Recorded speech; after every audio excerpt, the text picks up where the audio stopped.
தந்தை மகன் தூயாவியாரின் பேராலே ஆமென்.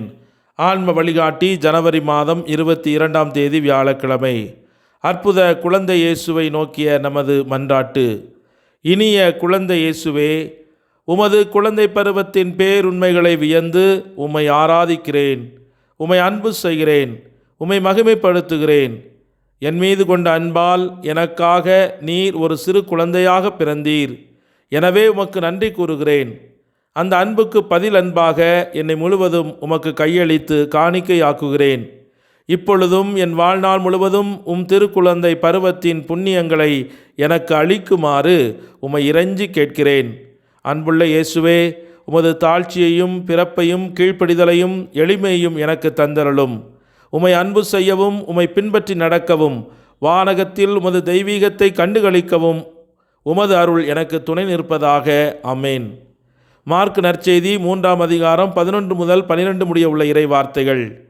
தீ ஆவிகளும் அவரை கண்டபோதே அவர் முன் விழுந்து, இறைமகன் நீரே என்று கத்தின.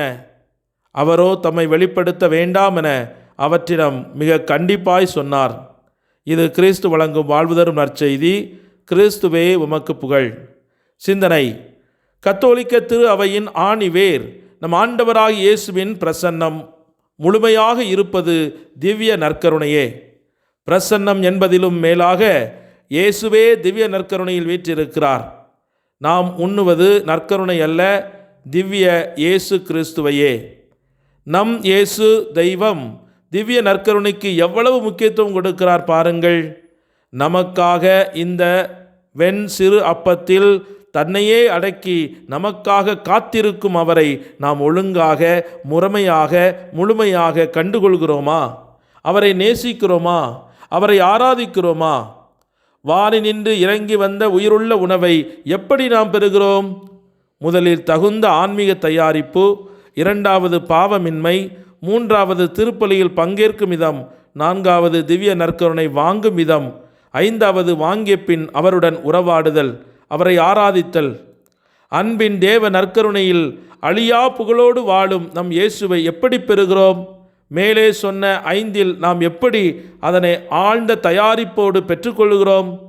ஒரு காலத்தில் முதல் நாள் பாவ சங்கீர்த்தனம் செய்து அடுத்த நாள் காலை உணவு உண்ணாமல் முன்னால் நாமே நடந்து சென்று கிராதிகளுக்கு முன்னால் முழங்கால் இருந்து திவ்ய நற்கருணை நாதரை நாவில் வாங்குவோம். வாங்கிய பின் 10 நிமிடம் மௌனம், உருகி பாடுதல், கிறிஸ்துவின் ஆத்துமமே என்ற ஜெபத்தை உச்சரித்தல். அருள் தந்தையர்களே ஜெபம் சொல்லுவார்கள். நம் மனதிற்குள் வந்த இயேசுவிடம் ஜெபிப்போம் என்று அவர்கள் சொல்லி அதற்காக ஜெபிப்பார்கள். எங்கு சென்றது நமது கத்தோலிக்க பாரம்பரிய விசுவாசம்? கரவொலிக்கு கரங்களையும் அறிக்கைக்கு காதுகளையும் கொடுத்துவிட்டு மனதை எங்கோ அலைய விட்டுவிட்டு உள்ளிருக்கும் கடவுளை அம்போ என்று நடுத்தருவில் விட்டுவிடுவது முறையானதா? இன்னும் ஒரு சில இடங்களில் விசுவாச குறைவு, நவீன தாக்கம் இல்லாமல் பக்தியோடு திருப்பலி நிறைவேற்றப்படுவதால் தான் உலகம் இன்றும் உருண்டு கொண்டிருக்கிறது. நற்கருணை நாதரின் புனிதத்தை உணர்வோம். அசட்டை செய்வதையும் நம்மையும் அறியாமல் அவசங்கை செய்வதையும் தவிர்ப்போம். நம் ஆண்டவர், நம் கடவுள் நமக்காக தன்னையே தருகிறார். அவரை சரியாக பயன்படுத்தி கொள்வோம் என்ற ஆழ்ந்த வேண்டுதலோடு இன்றைய நாளில் நம்மை ஒப்பு கொடுத்து மன்றாடுவோம். செவிப்போமாக. எங்கள் ஆத்தும நேசரே எம் இறைவா, உம்மை போற்றி துதித்து ஆராதித்து மகிழ்கிறோம். வானவர்களும் பூ உலகத்தார் அனைவரும் மகிழ்ந்து கொண்டாடி மகிழும் எம் அன்பு ஆண்டவரே இயேசு கிறிஸ்துவே, உம்முடைய நாமத்தை உச்சரித்து போற்றி புகழ்ந்து ஆராதித்து மகிழ்கிறோம். பேய்களும் உம்முடைய பிரசன்னத்தை உணர்ந்து பயந்து நடுங்கி உமது காலில் விழுந்து மண்டியிட, உமது சாயலில் படைக்கப்பட்ட மானிடர்களாகிய நாங்கள் உம்மை காணாமல் விசுவாசத்தில் தடுமாறிக்கொண்டிருக்கும் நிலையை உம்மிடத்தில் அர்ப்பணித்து மன்றாடுகிறோம். இயேசுவே, உம்மை விசுவாசியாத சீடர்களுக்கு உம்முடைய உயிர்ப்பின் காட்சியை அளித்து அவர்களை திடப்படுத்தி விசுவாசத்தில் உறுதிப்படுத்தியதைப் போல இன்று எங்களுடைய அவிவிசுவாச சூழலில் எங்களுக்கும் உம்முடைய காட்சிகளை தாரும். இதனால் நாங்கள் உம்மை முழுமையாக விசுவசித்து என் ஆண்டவரே, என் தேவனே என்று அறிக்கையிட்டு ஏற்றுக்கொள்ளவும் உமக்காக எங்கள் வாழ்வை முழுமையாக கையளித்து வாழும் வரத்தை எங்களுக்கு தாரும்.